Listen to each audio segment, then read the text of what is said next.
नमस्ते दोस्तों, मैं डॉक्टर अनीता और मेरे चैनल पर आप सभी का बहुत बहुत स्वागत है। और आज का हमारा टॉपिक है भारतीय काव्य शास्त्र का एक महत्वपूर्ण टॉपिक साधारणीकरण। आज हम जानेंगे साधारणीकरण क्या है, इसका प्रतिपादन किसने किया है और किन किन आचार्यों ने इसको लेकर अपने मत रखे हैं। तो जानते हैं साधारणीकरण के बारे में। अब ये साधारणीकरण क्या है कि जब आप किसी भी कवि की रचना को पढ़ते हैं या उस कवि की अनुभूति का जब अनुभव करने लगते हैं कि जिस समय कवि ने रचना करते समय जैसा अनुभव किया था वैसा ही अनुभव जब पाठक को होने लगता है तो वह क्या कहलाता है, साधारणीकरण। मान लो मंच पर यशोदा और कृष्ण का प्रसंग में जो यशोदा कृष्ण के प्रति वात्सल्य भाव का अनुभव करती है और इस नाटक को देखने वाले दर्शक भी उसी वात्सल्य भाव का अनुभव करने लगते हैं। अर्थात कृष्ण केवल यशोदा के पुत्र न होकर सबको अपने पुत्र प्रतीत होने लगते हैं। तो यही क्या है, साधारणीकरण है। तो साधारणीकरण मूलतः रस शास्त्र का विषय माना जाता है। रस शास्त्र का विषय माना जाता है साधारणीकरण। साहित्य में साधारणीकरण की अवधारणा प्रस्तुत करने वाले सर्वप्रथम आचार्य भट्टनायक माने जाते हैं। रस सूत्र के तीसरे व्याख्याता आचार्य जो हैं वो हैं भट्टनायक, और भट्टनायक ने ही सर्वप्रथम साधारणीकरण की अवधारणा प्रस्तुत की थी। इन्होंने अपनी हृदय दर्पण रचना में साधारणीकरण का विवेचन किया है। भट्टनायक की रचना है हृदय दर्पण, और हृदय दर्पण रचना में साधारणीकरण के बारे में विस्तार से विवेचन किया गया है। साधारणीकरण को सामान्यीकरण के नाम से भी जाना जाता है। अर्थात जब किसी पदार्थ का विशिष्ट तत्व समाप्त होकर केवल सामान्य तत्व प्रकट होने लगता है तो उसे साधारणीकरण या सामान्यीकरण कहा जाता है। यानी कि असाधारण का साधारण हो जाना, विशेष का सामान्य हो जाना, यही क्या है, साधारणीकरण है। इसके बाद में देखते हैं कि आचार्यों के जो मत हैं साधारणीकरण को लेकर, वो कि किन किन आचार्यों ने क्या क्या मत दिए हैं कि साधारणीकरण किसका होता है। तो सबसे पहले जो आचार्य हैं अपने वो हैं भट्टनायक, और भट्टनायक ने ही सबसे पहले साधारणीकरण का विस्तार से विवेचन किया है। तो भट्टनायक कहते हैं कि भावकत्वम साधारणीकरण तेन ही व्यापारेण विभावदाय स्थायी च साधारणीकरण क्रियन्ते। अर्थात भावकत्व साधारणीकरण है, भावकत्व साधारणीकरण है, और इस व्यापार से विभाववादी और स्थायी भावों का साधारणीकरण होता है। इस प्रकार भट्टनायक ने भावकत्व नामक व्यापार के माध्यम से साधारणीकरण का उल्लेख किया है। देखिए, विभाववादी का साधारणीकरण ये किसने माना है, भट्टनायक ने। साधारणीकरण किसका होता है, भट्टनायक के अनुसार विभाववादी का साधारणीकरण होता है। विभाववादी यहाँ पर आलंबन यानी जिसको देखकर रस की उत्पत्ति होती है, और आश्रय यानी जिसके हृदय में रस की उत्पत्ति होती है। तो आलंबन और आश्रय ये सारे जो सामान्य प्रतीत जब होने लगते हैं तब वो क्या होता है, साधारणीकरण। मान लो कि पाठक जब रामायण को पढ़ रहा होता है तो उसे राम एक साधारण मनुष्य लगने लगता है, तब उस स्थिति में वो साधारणीकरण होने लगता है, यानी राम उसे राम न लगकर एक साधारण मनुष्य के रूप में प्रतीत होने लगता है। तो भट्टनायक के अनुसार विभाववादी का साधारणीकरण होता है। फिर भट्टनायक ने काव्य के 3 व्यापार बताए हैं, जिसमें पहला है अभिधा, यानी पाठ का वाच्यार्थ, भाषा और अलंकारिक योजना इसमें होती है। फिर भावकत्व यानी काव्य रसों से संबंधित होता है ये, और भोजकत्व सहृदय सामाजिक से संबंधित होता है। तो इस तरह भट्टनायक ने काव्य के 3 व्यापार स्वीकार किए हैं, अभिधा, भावकत्व और भोजकत्व। अगले जो आचार्य हैं अपने वो हैं आचार्य अभिनव गुप्त। ये कहते हैं कि विभाव आदि के स्थायी भाव का साधारणीकरण होता है। ये कहते हैं कि विभावादि के स्थायी भाव का ही साधारणीकरण इन्होंने माना है, और इसके साथ ही उनके अनुसार सामाजिक की अनुभूति का भी साधारणीकरण होता है। यानी स्थायी भाव का साधारणीकरण माना है इन्होंने, और इसके साथ ही सामाजिक की जो अनुभूति है उसका भी साधारणीकरण अभिनवगुप्त ने माना है। फिर अगले जो अपने आचार्य हैं वो हैं आचार्य विश्वनाथ। ये कहते हैं कि परस्य न पश्यति ममेति न ममेति च तदा स्वादे विभावादे परिच्छेदो न विद्यते। अर्थात विभावादि का अपने पराये की भावना से मुक्त हो जाना ही साधारणीकरण है। तदा स्वादे विभावादि यानी विभावादि का परिच्छेदो यानी मुक्त हो जाना क्या है, साधारणीकरण है। तो ये विभावादि के संबंध में ये ममेति यानी मेरे हैं, न ममेति यानी मेरे नहीं हैं, और परस्य यानी दूसरे के हैं, न पश्यति यानी और दूसरे के भी नहीं है। इस प्रकार का विशेषीकरण नहीं होता है इसमें किसी प्रकार का। तो यही क्या है, विश्वनाथ ने साधारणीकरण यानी अपने पराये की भावना से मुक्त हो जाना ही विश्वनाथ ने साधारणीकरण माना है। फिर जो अगले आचार्य हैं वो हैं पंडित राज जगन्नाथ। न साधारणीकरण कोई वस्तु है और न किसी का किसी के साथ साधारणीकरण होता है। आचार्य पंडित राज जगन्नाथ ये कहते हैं कि साधारणीकरण कोई वस्तु नहीं है और न ही किसी का किसी के साथ साधारणीकरण होता है। काव्य अनुभूति भ्रमजनित है, इन्होंने काव्य की अनुभूति को एक भ्रमजनित कह दिया। फिर जो अगले आचार्य हैं वो हैं डॉक्टर नगेंद्र। नगेंद्र कहते हैं कि साधारणीकरण कवि की अनुभूति का होता है। इनके अनुसार, डॉक्टर नगेंद्र के अनुसार साधारणीकरण किसका होता है, कवि की अनुभूति का होता है।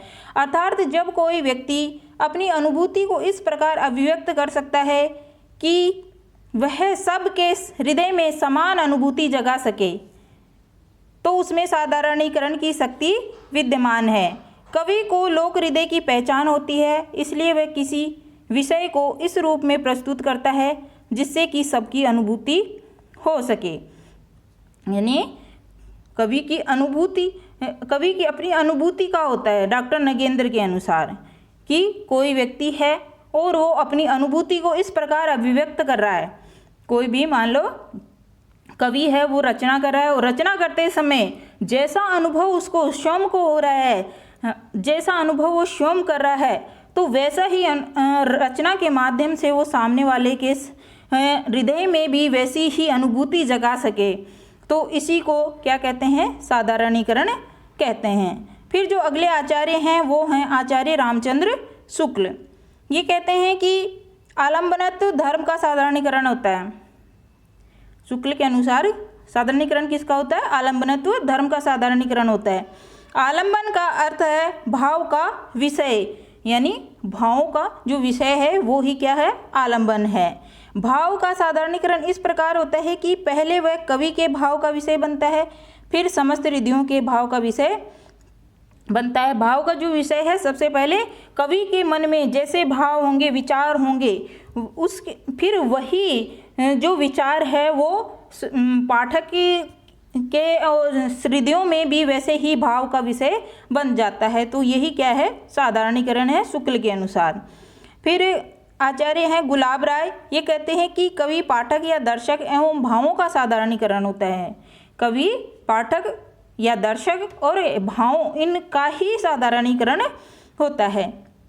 अगले जो आचार्य हैं वो हैं श्याम सुंदर दास। ये कहते हैं कि सहृदय पाठक या श्रोता की चित्त का साधारणीकरण होता है। श्याम सुंदर दास के अनुसार सहृदय पाठक या जो श्रोता है उसके चित्त का, मन का साधारणीकरण होता है। श्याम सुंदर दास ने साधारणीकरण को अपनी व्याख्या में मधुमती की भूमिका को भी स्वीकार किया है। साधारणीकरण की व्याख्या में मधुमती की भूमिका को किसने स्वीकार किया है, श्याम सुंदर दास ने। अर्थात जिस प्रकार योग साधना करने वाला साधक संसार से विमुख हो जाता है, उसी प्रकार किसी काव्य को पढ़ते या सुनते समय साधारणीकरण से विरक्त हो जाता है, तो उसे ही साधारणीकरण कहते हैं। कुल मिला के अब सारांश इसका देखते हैं तो इस प्रकार संस्कृत काव्य शास्त्रियों तथा आधुनिक हिंदी विद्वानों ने साधारणीकरण के विषय में अपने अपने मत व्यक्त किए हैं। इन सभी मतों पर विचार करने के पश्चात यह स्पष्ट हो जाता है कि साधारणीकरण के 3 प्रमुख तत्व हैं: कवि, सहृदय पाठक श्रोता या दर्शक, और कवि की भावाभिव्यक्ति।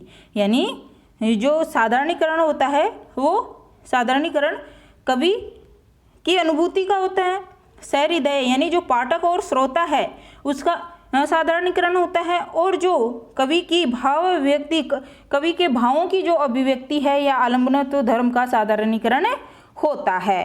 तो इस तरह से 3 तत्वों का साधारणीकरण होता है, कवि का, सहृदय का और कवि की भावानुभूति का या भावाभिव्यक्ति का।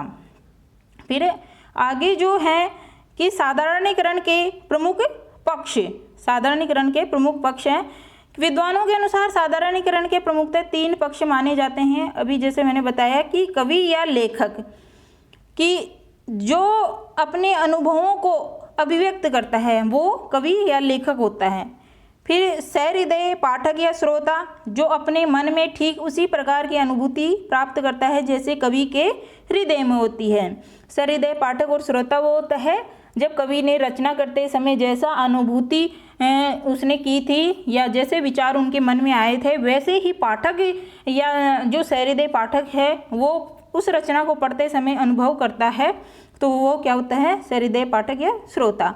फिर कवि का अभिव्यंजना कौशल जो वह शास्त्रों के अध्ययन से अथवा सांसारिक अनुभव से प्राप्त करता है। कवि का जो अभिव्यंजना कौशल है वो शास्त्रों के अध्ययन से या इस सांसारिक अनुभव से वो प्राप्त करता है। फिर साधारणीकरण की प्रमुख स्थितियाँ। विद्वानों के अनुसार साधारणीकरण की प्रमुखतः 5 स्थितियाँ या अवस्थाएं मानी गई है, जो जिनमें पहली है पूर्व ज्ञान, दूसरी है इंद्रिय सन्निकर्ष, तीसरी है अनुभूति, चौथी तुलना और 5वीं सामान्यीकरण।